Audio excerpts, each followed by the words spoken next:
The twin suns of Loxia painted the sky in hues of lavender and gold as I made my way to the central spire of our capital city.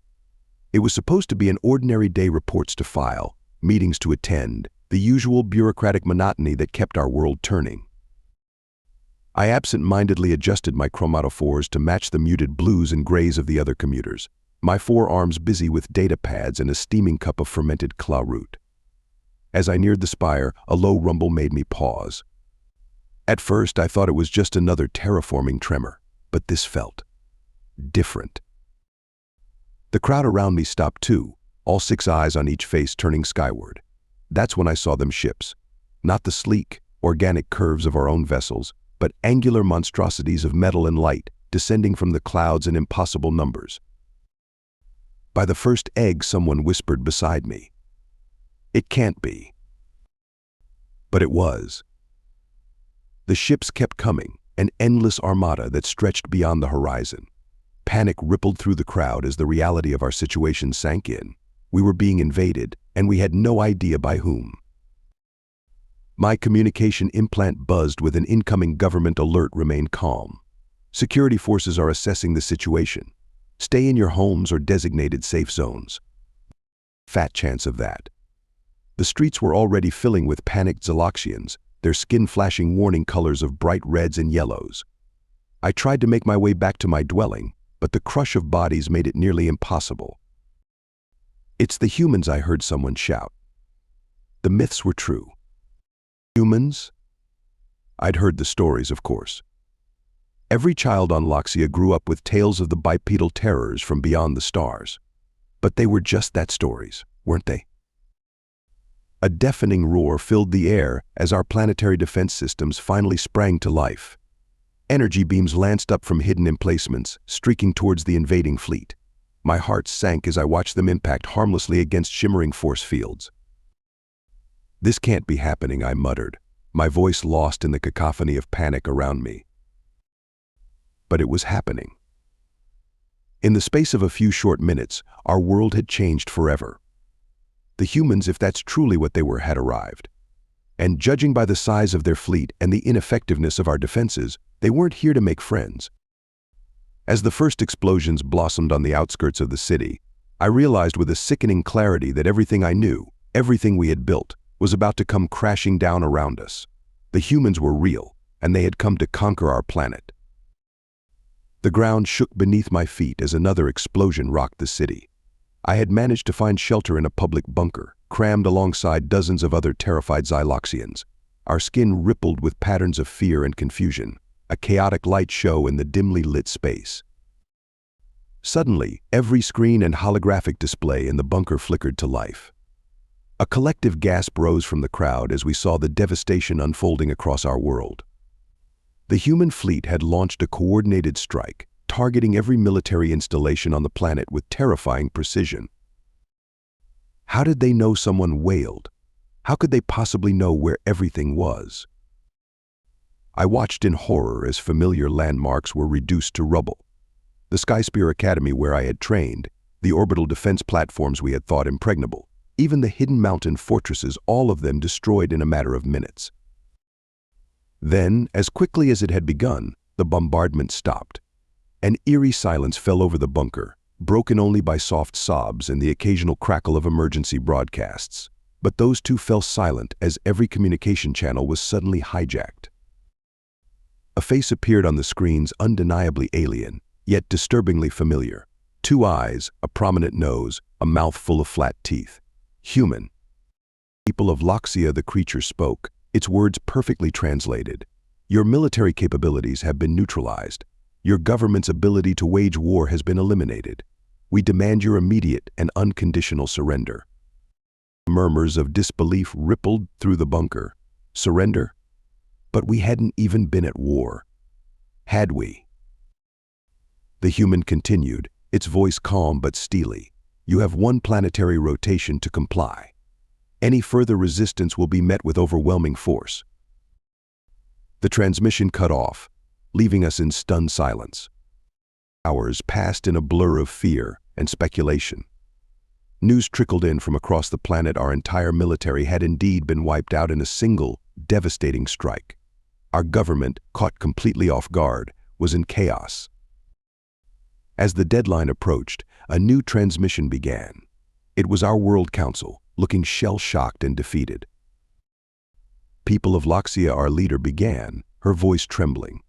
In light of our current circumstances, and to prevent further loss of life, we have agreed to the humans' terms of surrender. We. Her voice caught, and for a moment I saw the fear behind the official facade. We have capitulated. The humans will be landing shortly to begin the occupation of our world. Please remain calm and offer no resistance. May the first egg have mercy on us all. The transmission cut off, leaving us in horrified silence. In less than a day, our entire civilization had fallen. The humans, creatures we had dismissed as myth and legend, had conquered us without breaking a sweat. As the reality of our situation sank in, I felt a strange mix of emotions. Fear, certainly. Anger at how easily we had been defeated. But also, buried beneath it all, a flicker of curiosity. The humans were real. And soon I would see them with my own eyes. The streets were eerily quiet as I emerged from the bunker. The once bustling cityscape now felt like a ghost town, with only the occasional military vehicle, human military vehicle breaking the silence. Despite the government's warnings to stay indoors, I couldn't resist the urge to see these mythical creatures for myself. I made my way towards the central plaza, where rumors said the humans had established their primary landing zone. As I approached, I saw them for the first time. Humans, in the flesh. They moved with a purpose, setting up equipment and barricades with practiced efficiency. Their forms were both familiar and alien, bipedal like some of the creatures from our southern continents, but with only 2 arms and eyes. Their skin came in various shades, but none could change color like ours. I watched from behind a fallen piece of architecture, my heart's racing. A group of humans passed close by, and I instinctively flattened myself against the ground, my chromatophores shifting to match the rubble around me. "Check that building over there," one of them said, pointing towards my hiding spot. I held my breath, certain I was about to be discovered. But then something unexpected happened. A human child, no more than a fraction of the size of the adults, came running up to the group. "Dad! Dad! Look what I found," it exclaimed, holding up some piece of Xyloxian technology. The human it had called to presumably its father knelt down to the child's level. "That's great, sweetie. But remember, we're not here to take souvenirs. Put it back where you found it, okay?" The child nodded, looking a bit disappointed but complying nonetheless. I was struck by the gentleness of the interaction. These terrifying conquerors had families? My contemplation was interrupted by a commotion near the center of the plaza. A group of humans was escorting several high-ranking Xyloxian officials towards a makeshift stage. Curiosity overcame my caution, and I crept closer to hear what was happening. One of the humans stepped forward, activating some kind of translation device. "People of Loxia," the human's voice boomed across the plaza. "I am Lieutenant Kim Martinez of the Earth Defense Fleet. We know you have questions. We're here to provide answers." I glanced around, noticing more Xyloxians emerging from hiding places, drawn by the human's words. "Your government has kept you in the dark," Lieutenant Martinez continued. "They declared war on humanity, attacking our civilian ships without provocation. We tried diplomacy. We sent warnings. All were ignored." Murmurs of disbelief rippled through the growing crowd. I felt a surge of anger not at the humans, but at our own leaders. How could they have done this without telling us? "We took decisive action to prevent further loss of innocent life, both human and Xyloxian," the lieutenant explained. "Now, we're here to help rebuild and establish a lasting peace between our peoples." As she spoke, I found myself moving closer, almost against my will. I was no longer just observing, I was part of this historic moment. The humans were real, yes, but they weren't the monsters of our childhood stories. They were people, complex, fallible, but also capable of compassion. For the first time since the invasion began, I felt a glimmer of hope. Perhaps this wasn't the end of our world, but the beginning of a new chapter, one where humans and Xyloxians might learn to coexist. As Lieutenant Martinez finished her speech and stepped down from the stage, her eyes met mine for a brief moment. I saw no malice there, no desire for conquest, only a weary determination and, perhaps, a hope that matched my own. The humans were real. And now it was time for us to get to know them. In the days that followed, our world turned upside down. The humans established temporary governance centers, working alongside those of our officials who hadn't been involved in the secret war. Information flowed freely now, and with each revelation, my anger at our former leaders grew. I found myself volunteering as a liaison between the humans and my fellow Xyloxians.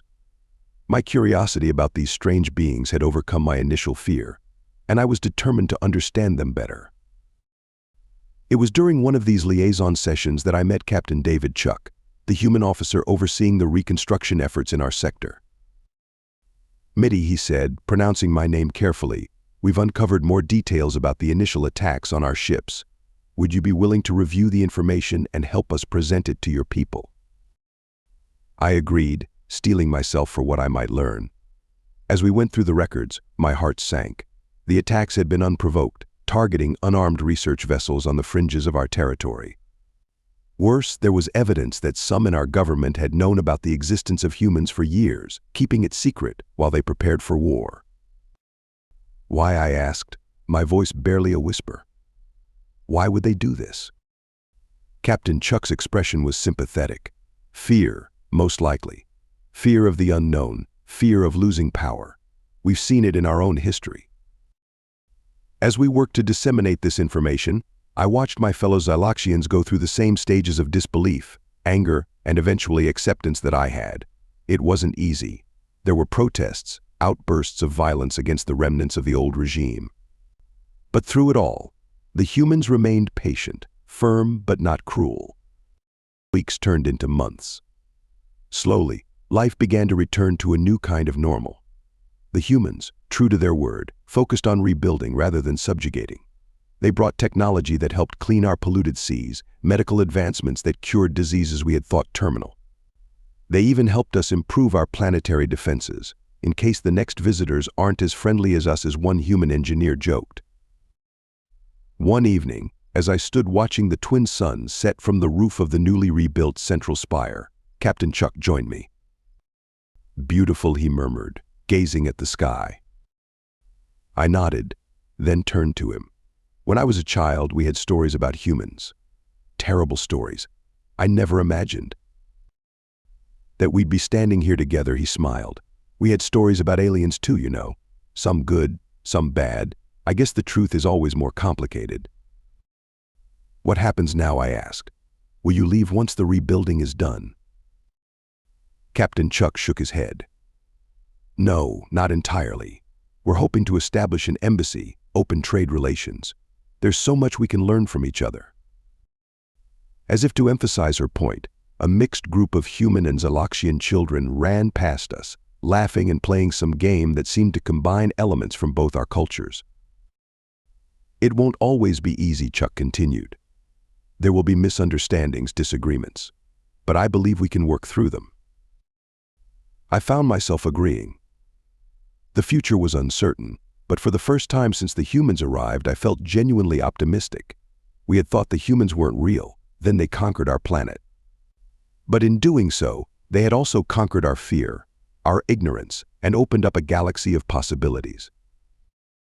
As the last rays of sunlight faded, I realized that this wasn't the end of our story. It was just the beginning. Thank you so much for listening to this story. I hope you loved it. Please remember to subscribe if you did like it so you can see more videos like this. And please give us a like and a comment too. I'll see you in the next one.